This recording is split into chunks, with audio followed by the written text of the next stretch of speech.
Hey folks, do you remember the times when having a thin gaming laptop meant that it would run at a short leash when it comes to its power levels, or melts the palms of your hands when gaming, or it would sound like a jet engine? I'm sure you do, since I feel like this was only last year, but now we got this. This is the Alienware X16, and despite this one coming in at just a little bit under 20mm thick, or rather thin, they still managed to put in a 175 watts variant of what is essentially Nvidia's best mobile card when it comes to its price to performance ratio right now. And they even tuned it quite well when it comes to fan noise and temperatures. So yeah, this puppy is nuts.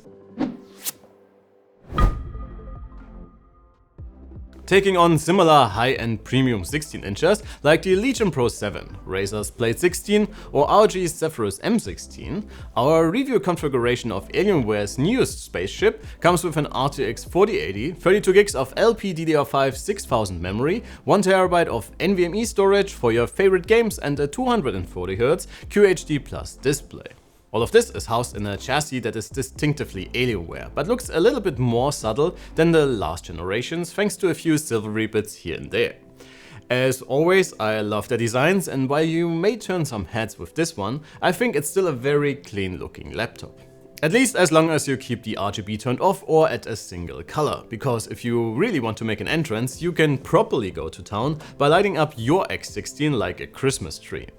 Not only do we get addressable RGBs at the back of this one, but Alienware brought back the light up touchpad as well. Chassis quality offers no reason to complain. The base unit feels stiff and dense, and only the hinges could be tuned a little nicer. They do not feel cheap and keep the display in place without a problem, but the Razer or Asus's offerings just feel a tad bit more premium. While Dell's engineers have been laser focused on making the X16 as thin as somehow possible without too many performance compromises, size and weight had to play second fiddle, resulting in a pretty large footprint compared to the competition, and quite a bit more heft as well. Again, it's not unbearable, but you might better check the size of your backpack's laptop compartment before pulling the trigger. In the I/O department, the 16-incher is very well equipped, even though not every one of you will appreciate the placement. While the last gen X15 at least had its power connector and headphone jack at the side, the new and improved bigger brother moved all the ports in the back, but comes with everything you could possibly ask for in such a thin performance machine. Alongside a pair of USB-A 3.2 Gen 1s, you get a mini DisplayPort and HDMI 2.1, followed by two USB-Cs, with one of them being Thunderbolt 4 while the other is of the 3.2 Gen 2 variety, and both support power delivery. Next to those, you got your microSD card reader, and the whole set of ports is flanked by the power connector and the headphone jack. While it can be a bit tricky to find the right port at first try, especially with the RGB ring blasting in your face, your setup will never look as clean as with the X16. The card reader provides excellent read speeds, but our real-world copy test revealed quite a performance cap. And similarly, Wi-Fi speeds have been decent, but cannot really keep up with the competition, both in overall throughput as well as stability. Opening up the Thin Gamer reveals a whole lot of battery and a whole lot of fans, and it's actually quite shocking how small the motherboard is. And some of you might also dislike the fact that the motherboard is flipped and the RAM is soldered. Thankfully, Alienware left us with two NVMe slots for at least some easy storage expansion, and the Wi-Fi card can be repaired or upgraded as well.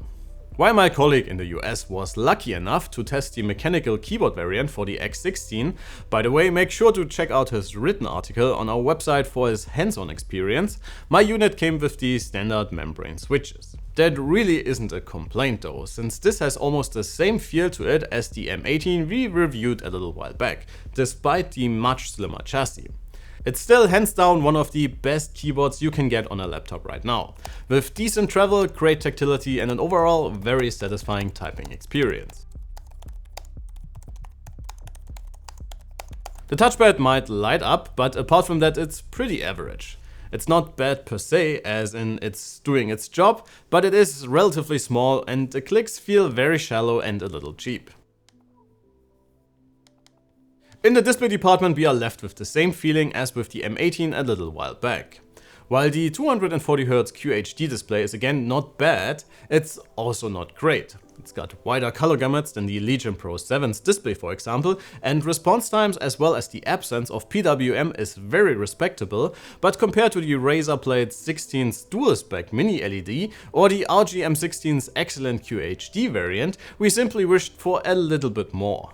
So before we get to the engineering marvel that is a 175 watts RTX 4080 in a chassis this thin, let's talk about the CPU first. While some of the competition came with either Intel's or AMD's HX chips and can therefore easily outrun the i9-13900HK, the Alienware is not a bad performer. If you do not need the absolute fastest CPU for either work or the highest possible frame rates in esports titles, it's definitely fast enough. If you are interested in further benchmark results, please head over to our written review once more, and later in the video during our noise samples, I will also provide some context for power levels and temperatures. But let's finally talk about the GPU side of things. For some reason we have not seen RTX 4080 laptops that much in the studio for now, which is quite a shame since the second fastest Ada mobile chips fit in very nicely within Nvidia's lineup. It's a lot faster than the RTX 4070 with a considerable bump in video memory, while not making systems as ridiculously expensive as if they would have been equipped with the flagship RTX 4090 mobile. In addition, the X16 is tuned quite well, since at least in our synthetics you do not lose a whole lot of performance when choosing the quieter power modes. In our combined 3D Mark rating, the 4080 is also one of the fastest we have tested yet, and comes very close to the 4090 in the M16 for example. And the RTX 4000 Silicon is also a great choice for the on-the-go creative, as shown in our Blender results. In our 1080p gaming rating, the 4080 cannot quite flex its muscles, since the powerful GPU is held back by the CPU slightly. If you however look at more demanding games and the display's native resolution, the X16 is indeed a very capable gaming machine and can push some serious frames. As always, we put together some additional results in Full HD, QHD and 4K, and while you enjoy our benchmark slides, please consider liking this video and subscribing to the channel. It means a lot to us and helps us tremendously. Thanks a lot for your support.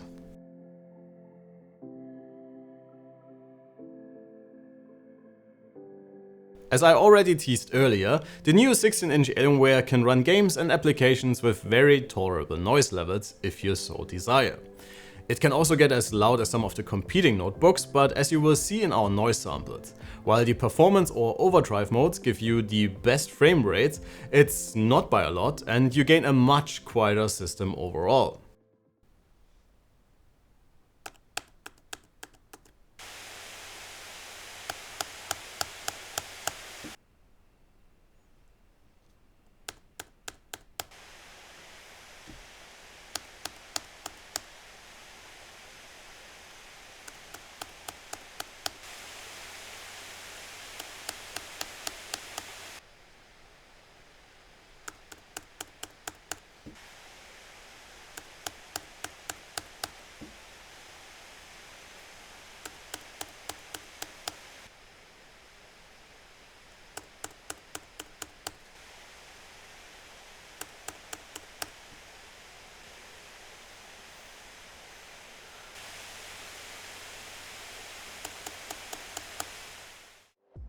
If you want to dive deeper into temperatures both externally and internally and read up about the X16 stress test behavior, I would kindly ask you once more to head over to our written review. Battery life has never been a strong suit of Alienware notebooks, and unfortunately the X16 is no exception. The standard setting also does not switch from the 240Hz refresh rate to 60Hz when on battery. So the result in our database from our Wi-Fi standard test netted us only about 2.5 hours. If you want to change these settings yourself, you can get a little bit over 5 hours out of this slim gamer. Alright my fellow gamers, was Alienware's pursuit to have the thinnest powerful gaming notebook worth the trade-offs? I would say they managed a pretty careful balance, and it resulted in a pretty well-rounded notebook. You have to live with a slightly larger machine than you might be expecting given the 16-inch form factor, and the soldered RAM definitely hurts in the maintenance department. But when it comes to performance and looks, the Alienware has a lot going for it. Add in the solid keyboard and pretty extensive I/O options and you got yourself quite the premium gaming package. This being an Alienware, it's also terribly expensive, especially in Europe.